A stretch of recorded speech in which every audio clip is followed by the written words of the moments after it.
మీ business ఏదైనా మీ ఊర్లో promotion చేయాలంటే అది సుమన్ టీవీతోనే సాధ్యం. ఇప్పుడే సంప్రదించండి.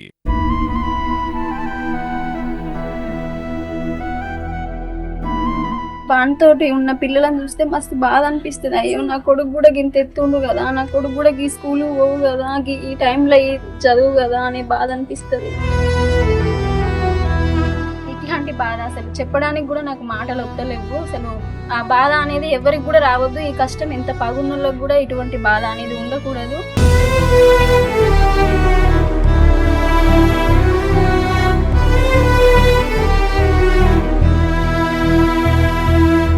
పేరు సుమలత, మాది కోనపురం గ్రామం, కొత్తగూడెం మండలం, మహబూబాబాద్ జిల్లా. నా కొడుకు చిన్నప్పటి నుంచి పుట్టుకతోటే ఈ వ్యాధి అనేది ఉన్నది. తనని చూసుకోవడానికి చాలా ఇబ్బంది అవుతుంది. ఏ తల్లైనా 9 నెలలు మాత్రమే మోస్తుంది, కానీ నేను 14 సంవత్సరాల కాంచి నా కొడుకుని ఎత్తుకొని బాధపడుతున్నా. ఏ కార్యానికైనా ఏ పనికి వెళ్ళాలన్నా చాలా కష్టంగా ఇబ్బందిగా ఉంది. తను ఒక్కడు చేస్తే మేము ముగ్గురం బతకాల్సి వస్తుంది. ఆర్థికంగా చాలా బాధపడుతున్నాం.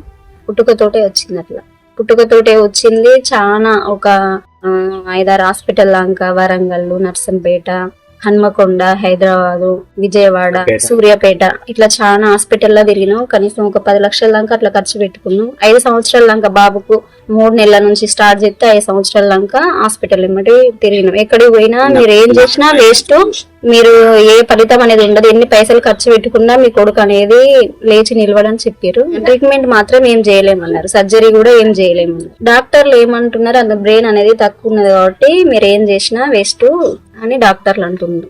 ఆపరేషన్ అనేది ఏది అసలు ఆయనకి ఏ ట్రీట్మెంట్ అనేది లేదు అని చెప్పారు. 14 సంవత్సరాల నుంచి మంచం మీదనే, మంచానికే పరిమితం. ఆయన పుట్టినప్పుడు ఎట్లున్నాడో ఇప్పుడు కూడా అదే పరిస్థితిగా. చిన్న పిల్లలకు, పుట్టిన పిల్లలకు ఎట్లా చేస్తామో ఈయనకు కూడా అదే అట్లనే. మాటలు అనేది ఏం రావు అసలు. ఈ మాటలే అసలు ఒక టెడ్డీ బేర్ బొమ్మెంతో ఆయనంత చేయించడం, బాత్రూమ్ తినిపియడం, మొహం గడగడం, స్నానం చేపియడం, ప్రతిదీగా కోసమే. బ్రెయిన్ ఎదుగుదల, బ్రెయిన్ లేకపోవడమే కదా బాడీ సహకరించాలి. బ్రెయిన్ వల్ల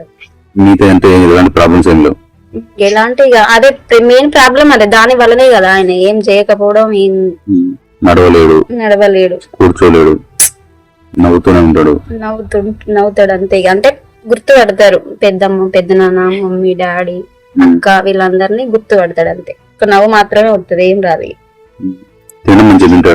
ఇంకా తినిపియాల గంట, తినడానికి గంట, పొద్దున మధ్యాహ్నం గంట, సాయంత్రం గంట.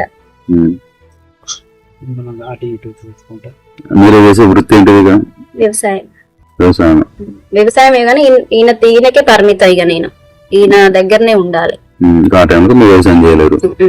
మాకు ఎవరైనా దాతలు అనేది ఉంటే మాకు ఆర్థికంగా సహాయం చేయాలని, ప్రభుత్వమైన సహాయం చేయాలని కోరుకుంటున్నాను.